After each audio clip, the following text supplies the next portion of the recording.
Hi friends, welcome to my channel. Friends, ಇಂದು ನಾನು ಒಂದು ಸೋಷಿಯಲ್ ಮೀಡಿಯಾದ ಒಂದು ಕಥೆಯನ್ನು ನಿಮಗೆ ಹೇಳಲಿದ್ದೇನೆ. ಸೋಷಿಯಲ್ ಮೀಡಿಯಾವನ್ನು ಉತ್ತಮ ಉದ್ದೇಶಗಳಿಗಾಗಿ ಬಳಸಿದರೆ ಅದರಿಂದ ತುಂಬಾ ಪ್ರಯೋಜನಗಳಿವೆ. ಆದ್ರೆ ಅನಗತ್ಯ ಪರಿಚಯಗಳಿಗಾಗಿ ಬಳಸಿದರೆ ಜೀವನವು ಹಾಳಾಗಬಹುದು. ಇತ್ತೀಚೆಗೆ ನಾವು ಸೋಷಿಯಲ್ ಮೀಡಿಯಾದ ಪರಿಚಯಗಳಿಂದ ಹಲವು ಅಪಾಯಕಾರಿ ಘಟನೆಗಳನ್ನ ನೋಡುತ್ತಲೇ ಇದ್ದೇವೆ. ಇದೇ ರೀತಿಯ ಒಂದು ಘಟನೆ ನೆಲ್ಲೂರು ಮೂಲದ ವಿಶ್ವನಾಥ್ ಅವರಿಗೆ ಸಂಭವಿಸಿದೆ.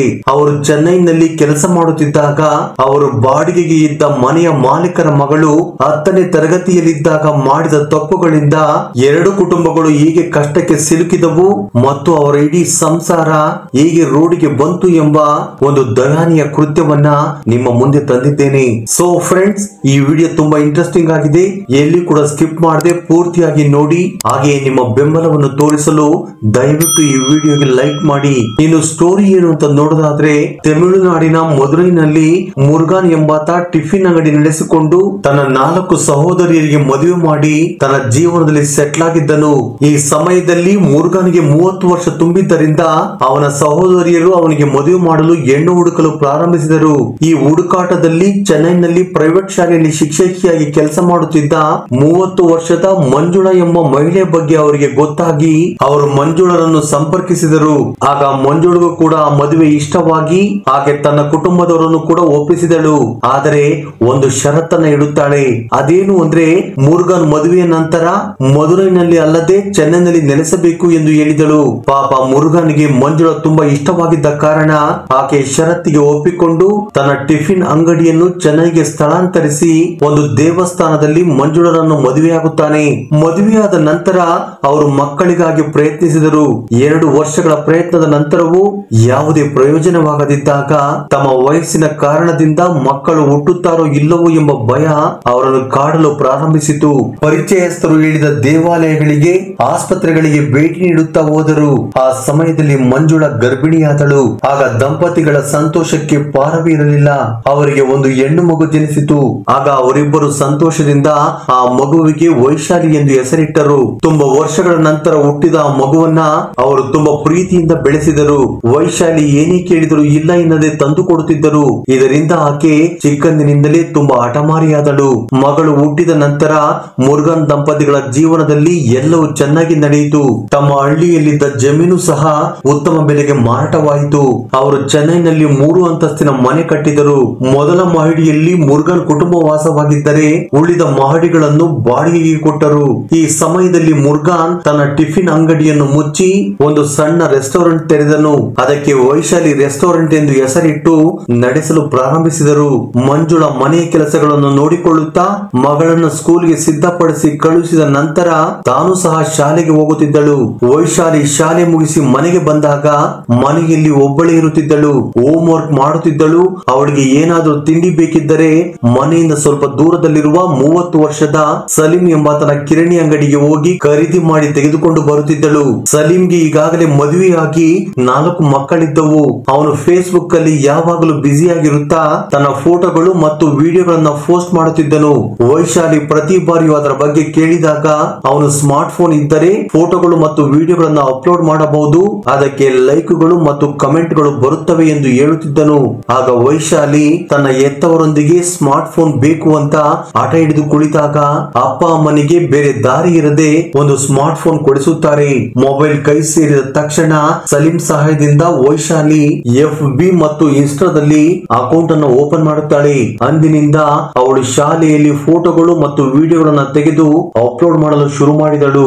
ಆದರೆ ಒಂದು ದಿನ ಪ್ರಿನ್ಸಿಪಾಲ್ ವೈಶಾಲಿಯನ್ನ ಹಿಡಿದು ಇನ್ನೊಮ್ಮೆ ಸ್ಕೂಲ್ ನಲ್ಲಿ ಮೊಬೈಲ್ ಬಳಸಿದರೆ ಸ್ಕೂಲ್ ನಿಂದ ಹೊರ ಹಾಕುವುದಾಗಿ ಎಚ್ಚರಿಕೆ ನೀಡಿದರು. ಇದರ ಬಗ್ಗೆ ಪ್ರಿನ್ಸಿಪಾಲ್ ಅವರು ವೈಶಾಲಿ ತಾಯಿಗೂ ತಿಳಿಸಿದಾಗ ತಾಯಿ ಕೋಪಗೊಂಡು ವೈಶಾಲಿಯ ಬಳಿ ಇದ್ದ ಮೊಬೈಲ್ ಕಿತ್ತುಕೊಂಡರು. ಅಷ್ಟೊತ್ತಿಗಾಗಲೇ ಸೋಷಿಯಲ್ ಮೀಡಿಯಾಗೆ ದಾಸಿಯಾಗಿದ್ದ ವೈಶಾಲಿ ಏನು ಮಾಡಲಾಗದ ಸ್ಥಿತಿಗೆ ತಲುಪಿದಳು. ಆದರೆ ಶಾಲೆಯ ನಂತರ ಅವಳು ಸಲೀಂ ಮನೆಗೆ ಹೋಗಿ ಅವನ ಫೋನ್ ಬಳಸಿಕೊಂಡು ತನ್ನ ವಿಡಿಯೋಗಳು ಮತ್ತು ಫೋಟೋಗಳನ್ನ ಸೋಷಿಯಲ್ ಮೀಡಿಯಾದಲ್ಲಿ ಪೋಸ್ಟ್ ಮಾಡುತ್ತಿದ್ದಳು. ಅಪ್ಪ ಅಮ್ಮ ಇಬ್ಬರು ತಮ್ಮ ಕೆಲಸಗಳಲ್ಲಿ ಬ್ಯುಸಿ ಆಗಿದ್ದರಿಂದ ವೈಶಾಲಿ ಶಾಲೆ ಬಿಟ್ಟು ಮನೆಗೆ ಬಂದ ಮೇಲೆ ಏನು ಮಾಡುತ್ತಾಳೆ ಮತ್ತು ಎಲ್ಲಿಗೆ ಹೋಗುತ್ತಾಳೆ ಎಂಬುದರ ಗಮನ ಹರಿಸುತ್ತಿರಲಿಲ್ಲ. ವೈಶಾಲಿ 9ನೇ ತರಗತಿ ಪಾಸ್ ಆಗಿ 10th ತರಗತಿಗೆ ಬಂದಾಗ ಅವಳ ನಡವಳಿಕೆಯಲ್ಲಿ ತಾಯಿಗೆ ಅನೇಕ ಬದಲಾವಣೆಗಳು ಕಾಣತೊಡಗಿದವು. ಆದರೆ ಹದಿಹರೆಯದ ಹುಡುಗಿ ಹಾಗೆ ಇರುತ್ತಾಳೆ, ವಯಸ್ಸಾದಂತೆ ಸರಿ ಹೋಗುತ್ತಾಳೆ ಎಂದು ತಾಯಿ ಅದನ್ನು ನಿರ್ಲಕ್ಷ್ಯ ಮಾಡಿದರು. ಒಂದು ದಿನ ಇದ್ದಕ್ಕಿದ್ದಂತೆ ವೈಶಾಲಿ ಆರೋಗ್ಯ ಸರಿ ಇಲ್ಲ ಎಂದು ಶಾಲೆಗೆ ಹೋಗದೇ ಇರುವುದು, ಆಗಾಗ ರೂಮ್ ಲಾಕ್ ಮಾಡಿಕೊಂಡು ಯಾರೊಂದಿಗೂ ಮಾತನಾಡುತ್ತಿರುವುದನ್ನ ಅವಳ ತಾಯಿ ಗಮನಿಸಿದಳು. ತಾಯಿ ಬಾಗಿಲು ತಟ್ಟಿದಾಗ ವೈಶಾಲಿ ಬಾಗಿಲು ತೆರೆದು ತಾನು ಓದುತ್ತಿದ್ದೇನೆ ಎಂದು ಹೇಳುತ್ತಿದ್ದಳು. ಆಗ ತಾಯಿಗೆ ಮಗಳು ರೂಮಿನಲ್ಲಿ ಏನೋ ಮಾಡುತ್ತಿದ್ದಾಳೆ, ಅದನ್ನು ಪತ್ತೆ ಹಚ್ಚಬೇಕು ಎಂದು ಅನಿಸಿತು. ಹಾಗಾಗಿ ಅವಳು ಒಂದು ಈಡನ್ ಕ್ಯಾಮರಾವನ್ನು ತಂದು ಮಗಳ ರೂಮಿನಲ್ಲಿ ಯಾರಿಗೂ ಗೊತ್ತಿಲ್ಲದಂತೆ ಫಿಕ್ಸ್ ಮಾಡಿದಳು.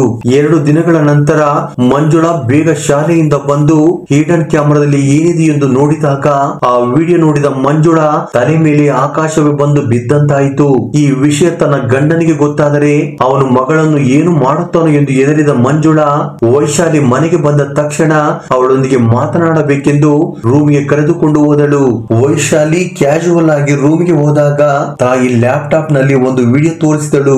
ಆ ವಿಡಿಯೋದಲ್ಲಿ ವೈಶಾಲಿ ತಂದೆ ತಾಯಿ ಮಲಗಿದ ನಂತರ ಸಲೀಂ ನನ್ನು ತನ್ನ ರೂಮ್ಗೆ ಕರೆಸಿ ಅವನೊಂದಿಗೆ ದೈಹಿಕವಾಗಿ ಸಂಬಂಧ ಹೊಂದಿರುವುದು ಕಾಣಿಸಿತು. ಅದನ್ನು ನೋಡಿದ ವೈಶಾಲಿ ಹೆದರಿ ಏನು ಮಾಡಬೇಕು ಎಂದು ತಿಳಿಯದೆ ತಾಯಿಯ ಕಾಲು ಹಿಡಿದು ಕ್ಷಮಿಸುವಂತೆ ಬೇಡಿಕೊಂಡು ತನಗೆ ಗೊತ್ತಿಲ್ಲದೆ ಹೀಗಾಗಿದೆ ಎಂದು ಅಳುವುದಕ್ಕೆ ಶುರು ಮಾಡುತ್ತಾಳೆ. ಆಗ ವೈಶಾಲಿಗೆ ಬೇರೆ ದಾರಿ ಇಲ್ಲದೆ ತನ್ನ ತಾಯಿಯ ಬಳಿ ತಾನು ಸಲೀಂ ಎಂಬ ವ್ಯಕ್ತಿಯನ್ನು ಪ್ರೀತಿಸುತ್ತಿರುವುದಾಗಿ ಹೇಳುತ್ತಾಳೆ. ಇದನ್ನು ಕೇಳಿದ ಅವಳ ತಾಯಿ ಅವನ ಬಗ್ಗೆ ವಿಚಾರಿಸಿದಾಗ ವೈಶಾಲಿ ಸಲೀಂನ ಅಂಗಡಿಗೆ ಆಗಾಗ್ಗೆ ಹೋಗುತ್ತಿದ್ದಳು. ಸಲೀಂ ಅವಳ ಫೋಟೋಗಳನ್ನು ಮತ್ತು ವಿಡಿಯೋಗಳನ್ನು ತೆಗೆದು ಅವುಗಳನ್ನು ಅಪ್ಲೋಡ್ ಮಾಡುತ್ತಿದ್ದನು ಮತ್ತು ಅವುಗಳಿಗೆ ಸಾಕಷ್ಟು ಲೈಕ್ ಮತ್ತು ಕಮೆಂಟ್ಗಳು ಬರುತ್ತಿದ್ದವು. ಈ ವಿಷಯದಿಂದ ಪ್ರಭಾವಿತಳಾಗಿ ಅವಳು ಅವನ ಬಳಿಗೆ ಹೆಚ್ಚಾಗಿ ಹೋಗುತ್ತಿದ್ದಳು ಮತ್ತು ಅವರಿಬ್ಬರ ಮಧ್ಯೆ ಪರಿಚಯವಾಗಿ ಆ ಪರಿಚಯ ನಿಧಾನವಾಗಿ ಗಾಢವಾದ ಪ್ರೀತಿಯಾಗಿ ಬದಲಾಯಿತು. ಆಗ ಒಂದು ದಿನ ವೈಶಾಲಿಯೇ ಸಲೀಂಗೆ ಪ್ರಪೋಸ್ ಮಾಡಿರುತ್ತಾಳೆ. ಸಲೀಂಗೆ ಆಗಲೇ ಮದುವೆಯಾಗಿ ಮಕ್ಕಳಿದ್ದರು. ಆದರೆ ವೈಶಾಲಿಯ ಒತ್ತಾಯದ ಮೇರೆಗೆ ಅವನು ಒಪ್ಪಿಕೊಂಡು ಅವಳ ಪ್ರೀತಿಯನ್ನು ಸ್ವೀಕರಿಸಿದ್ದನು. ಒಂದು ದಿನ ವೈಶಾಲಿಯ ತಂದೆ ತಾಯಿ ಹೊರಗೆ ಹೋದಾಗ ಅವಳು ಸಲೀಂಗೆ ಕಾಲ್ ಮಾಡಿ ಮನೆಗೆ ಬರುವಂತೆ ಕೇಳಿಕೊಂಡಳು. ಅವರಿಬ್ಬರು ಮೊದಲ ಬಾರಿಗೆ ವೈಶಾಲಿಯ ರೂಮ್ ನಲ್ಲಿ ಭೇಟಿಯಾದರು. ಅಲ್ಲಿ ಅವರ ಪ್ರೀತಿ ಇನ್ನಷ್ಟು ಹೆಚ್ಚಾಯಿತು. ನಂತರ ಆಗ ಅವರು ದೈಹಿಕವಾಗಿ ಸೇರುತ್ತಾರೆ. ನಂತರ ಆಕೆ ಸ್ಕೂಲ್ಗೆ ಬಂಕ್ ಮಾಡಿ ಲಾಡ್ಜ್ ಗಳಿಗೆ ಹೋಗಲು ಶುರು ಮಾಡಿದರು.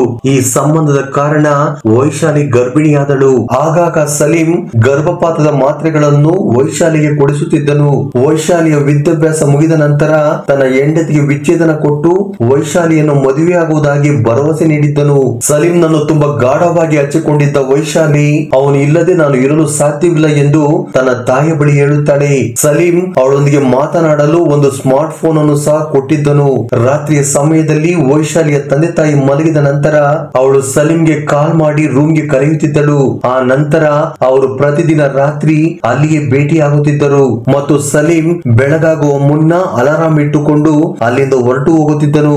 ಈ ಎಲ್ಲ ಮಾತುಗಳನ್ನು ಕೇಳಿದ ವೈಶಾಲಿಯ ತಾಯಿ ಒಂದೇ ಸಾರಿಗೆ ಶಾಕ್ ಆಗಿ ಹೋಗುತ್ತಾಳೆ. ಆಗ ಆಕೆ ತನ್ನ ಮಗಳನ್ನು ಕನ್ವಿನ್ಸ್ ಮಾಡಲು ಪ್ರಯತ್ನಿಸುತ್ತಾಳೆ. ನೋಡು, ತಂದೆ ವಯಸ್ಸಿನ ವ್ಯಕ್ತಿಯೊಂದಿಗೆ ಈ ರೀತಿ ಇರುವುದು ತಪ್ಪು ಎಂದು ಬುದ್ಧಿ ಹೇಳುತ್ತಾಳೆ. ಅಕಸ್ಮಾತ್ ಆಗಿ ಈ ವಿಷಯ ನಿಮ್ಮ ತಂದೆಗೆ ಗೊತ್ತಾದ್ರೆ ಅವರು ಇವರನ್ನ ಸುಮ್ಮನೆ ಬಿಡೋದಿಲ್ಲ ಅಂತ ಹೇಳ್ತಾಳೆ. ಆದ್ರೆ ವೈಶಾಲಿ ಮಾತ್ರ ಸಲೀಂನಿಂದ ತನ್ನನ್ನು ಯಾರು ಬೇರ್ಪಡಿಸಲಾರರು ಎಂದು ಹೇಳಿ ಅಲ್ಲಿಂದ ಹೊರಟು ಹೋದಳು. ಇದರಿಂದ ತಾಯಿ ಬೇರೆ ದಾರಿ ಇಲ್ಲದೆ ಈ ವಿಷಯವನ್ನು ತನ್ನ ಗಂಡನಿಗೆ ಹೇಳಿದಳು. ವೈಶಾಲಿಯ ತಂದೆ ನೇರವಾಗಿ ಸಲೀಂನ ಅಂಗಡಿಗೆ ಹೋಗಿ ಅವನನ್ನು ಒಡೆದು ಬೈದನು. ಮತ್ತೊಮ್ಮೆ ಈ ರೀತಿ ಮಾಡಿದರೆ ಪೊಲೀಸರಿಗೆ ಕಂಪ್ಲೇಂಟ್ ಕೊಡ್ತೀನಿ, ಜೀವನ ಪರ್ಯಂತ ಜೈಲಿಗೆ ಹಾಕಿಸ್ತೀನಿ ಅಂತೇಳಿ ವಾರ್ನಿಂಗ್ ಮಾಡ್ತಾನೆ.